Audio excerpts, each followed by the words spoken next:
Malaysia yang suka menuduh Indonesia komunis malah paling rajin memakai kata marhaen ini dibanding Indonesia. Bener, bener. Natifnya dari mana? Dari bahasa dalam, dari bahasa dalem, dari bahasa Jawa. Itu maksudnya natif. Mari kita gas.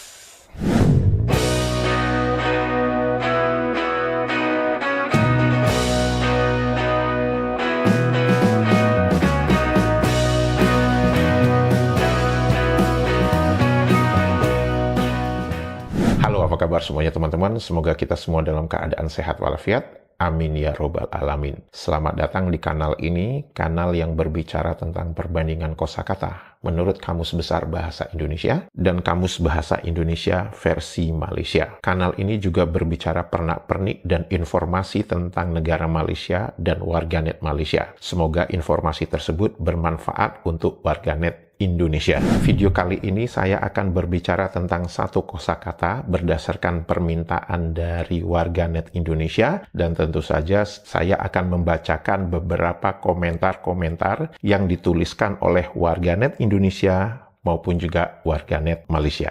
Kosakata ini adalah permintaan dari Mas Bejo Paijo. Beliau menanyakan apakah ada kosakata mangkat di dalam Kamus Bahasa Indonesia versi Malaysia. Mari kita lihat apa definisi kosakata mangkat menurut Kamus Besar Bahasa Indonesia. Di dalam Kamus Besar Bahasa Indonesia, kosakata mangkat itu adalah meninggal, tentang raja. Dan di situ ada diberikan notasi hor, yaitu kehormatan. Kita ingin melihat ada kosakata turunan, yaitu kemangkatan. Kemangkatan mempunyai definisi hal mangkat, hal meninggal, atau tentang kematian. Nah, itu definisi mangkat di dalam Kamus Besar Bahasa Indonesia. Mari kita lihat apakah ada definisi kosakata mangkat di dalam Kamus Bahasa Indonesia versi Malaysia. Kosakata mangkat di dalam Kamus Bahasa Indonesia versi Malaysia itu mempunyai definisi sebagai meninggal, digunakan untuk raja-raja. Dan kalau teman-teman perhatikan, kosakata mangkat itu mempunyai notasi BD. Dan seperti yang pernah saya bicara tentang BD ini, di mana BD itu adalah bahasa dalam. Mungkin teman-teman sudah mengikuti ya beberapa video saya sebelumnya, di mana beberapa teman-teman yang menonton kanal ini mengatakan bahwa BD itu berasal dari bahasa dalam. Bahasa dalam itu sendiri adalah bahasa yang digunakan di keraton-keraton Jawa, dan bahasa itu digunakan untuk orang-orang sultan atau raja-raja Jawa. Bahasa dalam itu adalah bahasa keraton. Ternyata untuk kosakata mangkat di dalam Kamus Bahasa Indonesia versi Malaysia ini diberi notasi BD. Artinya, saya bisa katakan bahwa mangkat ini adalah bahasa Jawa. Mengapa saya mengatakan begitu? Karena kalau sudah namanya BD, bahasa dalam atau bahasa dalam, itu berkaitan dengan keraton-keraton yang ada di Jawa. Dan yang menarik lagi, seperti yang pernah saya sebutkan kepada teman-teman ya, bahwa seperti kosakata almarhum. Di Malaysia, almarhum itu hanya ditujukan kepada para raja-raja dan sultan-sultan. Namun, kosakata almarhum di dalam Kamus Bahasa Indonesia versi Malaysia itu tidak diberikan notasi BD. Artinya, apa yang dituliskan sebagai BD di dalam Kamus Bahasa Indonesia versi Malaysia ini adalah merujuk kepada bahasa dalam, merujuk kepada bahasa Jawa yang digunakan di keraton. Dan di sini tertulis bahwa kosakata mangkat ini adalah kosakata natif di dalam Kamus Bahasa Indonesia versi Malaysia. Natifnya dari mana? Dari bahasa dalam, dari bahasa dalem, dari bahasa Jawa. Itu maksudnya natif. Di sini ada kosakata turunannya, yaitu kemangkatan. Perihal dengan mangkat, kematian. Dan definisi ini sama persis dengan apa yang dituliskan di dalam Kamus Besar Bahasa Indonesia. Pertanyaannya, mengapa kosakata mangkat ini tidak diberikan notasi bahasa Jawa? Oh, karena mangkat itu telah luas dan mantap penggunaannya di Malaysia. Oleh karena itu, asal-usul kosakatanya dihapus atau dihilangkan di dalam Kamus Bahasa Indonesia versi Malaysia. Setuju? Sekarang mari kita membahas beberapa komentar dari warganet Indonesia dan warganet Malaysia. Komentar dari Reinhardt. Padahal kata marhaen di Indonesia sudah mulai berkurang sejak zaman Orde Baru karena dekat-dekat ke Marxisme dan komunisme. Malaysia yang suka menuduh Indonesia komunis malah paling rajin memakai kata marhaen ini dibanding Indonesia. Bener. Kalau teman-teman perhatikan di episode 184 di mana saya berbicara tentang etimologi kosakata marhaenisme, dan sebenarnya marhaen itu adalah penamaan lain dari kaum proletar yang dimaksudkan dalam Marxisme. Di mana kita tahu Marxisme itu adalah cikal bakal ajaran komunis.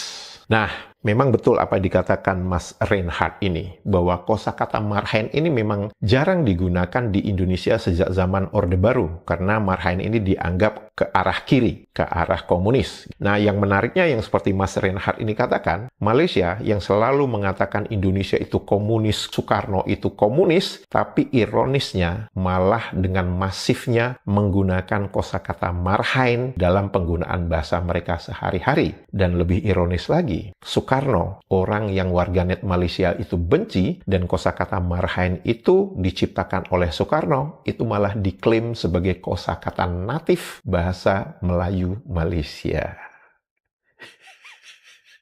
Jadi sepertinya Malaysia ini diprank oleh Indonesia.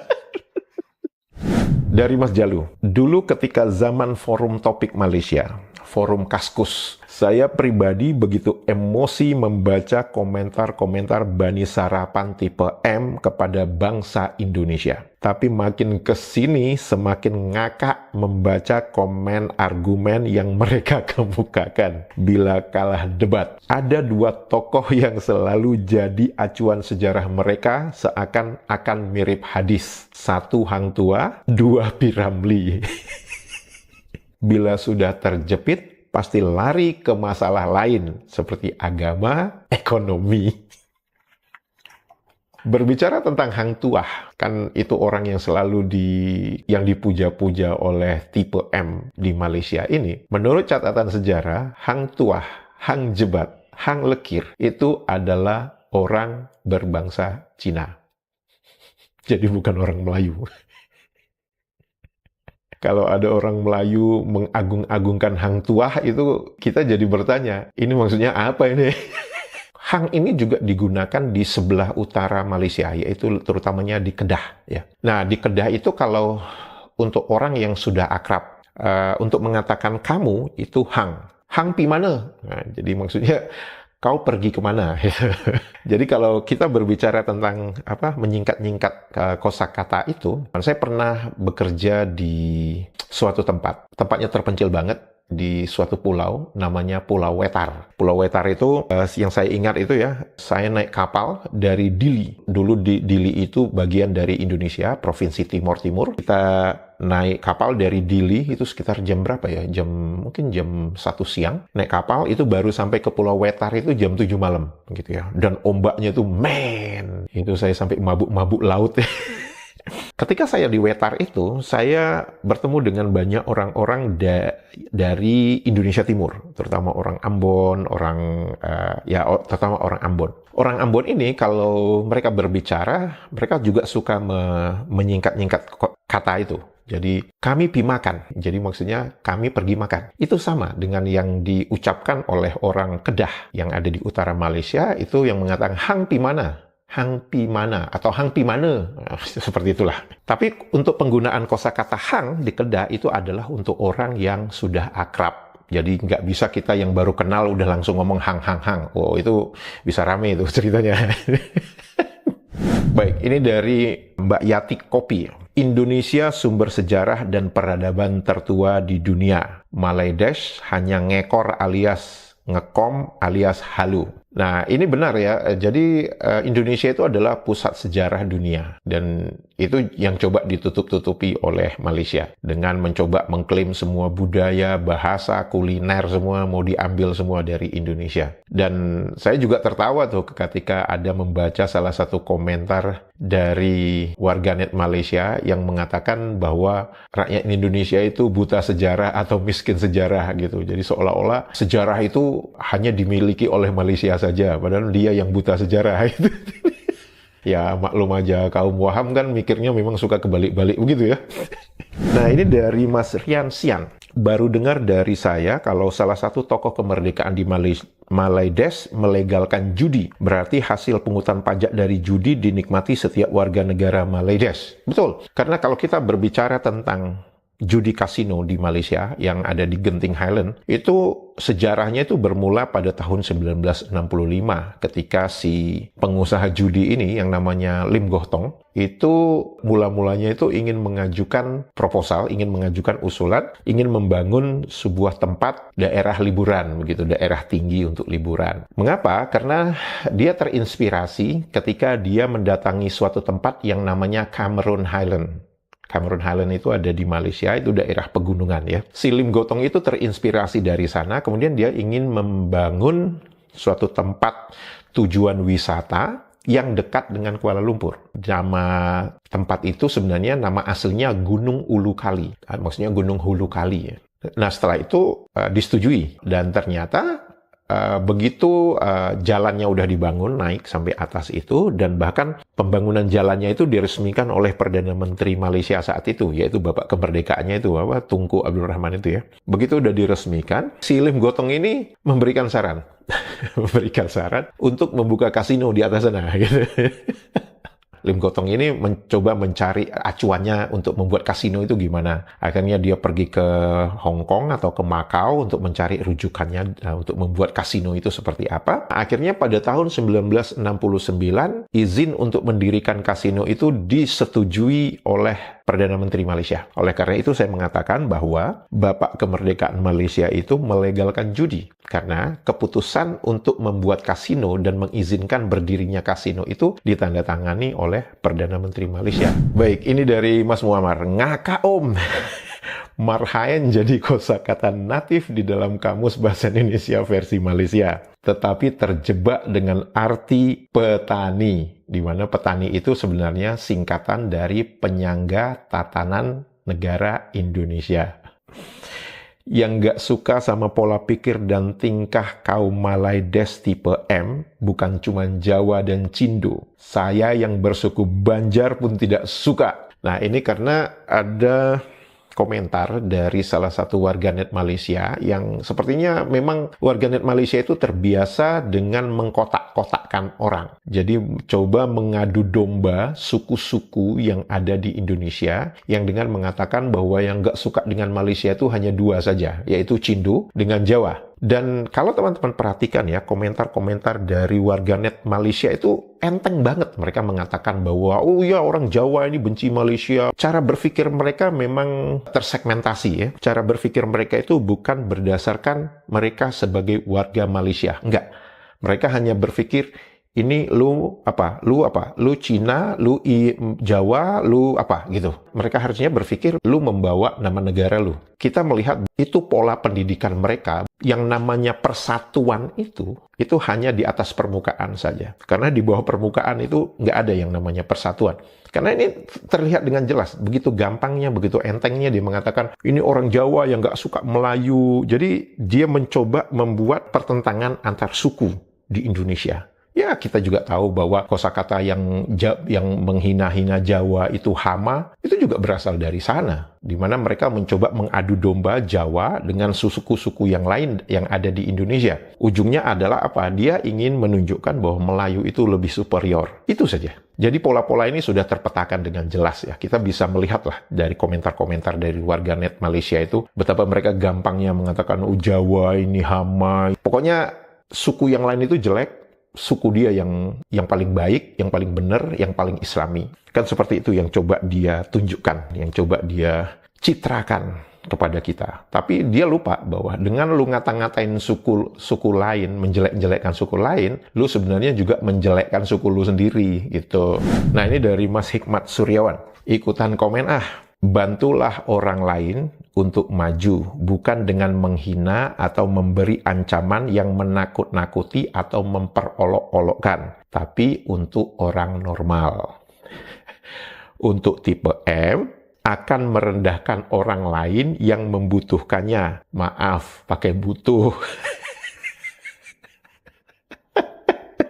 Jika terjadi perselisihan, tipe M akan membuat cerita yang membenarkan dirinya. Saat dalam keadaan terdesak, tipe M akan rela mengkhianati seseorang demi nama baik dan keseimbangan dirinya. Berdebat dengan tipe M, hindari sajalah daripada bakal rudet atau berabe. Celutukan orang Sunda. Cenah nu gelok mah mautna teh moal dihisap. Kan katanya tidak ada perhitungan di hari akhirat untuk orang gila. Salam, Maung Lodaya beda dengan harimau Malaya. Ini dari Mas Heru Rohadi. Semoga ada warganet atau netizen Malaysia yang menonton dan menyimak video saya ini. Agar warganet Malaysia bisa menyampaikan kepada tim penyusun kamus mereka bahwa kosakata petani, akronim dari Penyangga Tatanan Negara Indonesia. Berdikari, akronim dari berdiri di atas kaki sendiri. Marhaen, nama seorang rakyat kecil di Bandung, adalah kosakata ciptaan Presiden pertama Indonesia, Soekarno. Apakah orang-orang penyusun kamus bahasa Indonesia versi Malaysia ini akan membuang 3 kosakata tersebut yang berasal dari Indonesia, hasil cipta Presiden Soekarno itu, atau tetap disimpan dan diguna dalam kamus mereka? Kalau menurut saya, mereka tidak akan membuang 3 kosakata itu, Mas. Karena kalau mereka buang, itu mengurangi jumlah kosakata yang ada di kamus mereka. Dan itu nanti bisa mempengaruhi tujuan mereka, yaitu ingin menyamakan bahasa mereka dengan bahasa Indonesia. Jika video ini informatif dan bermanfaat, jangan lupa jempolnya dan komentarnya. Untuk itu saya mengucapkan terima kasih. Sehat walafiat selalu. Dadah!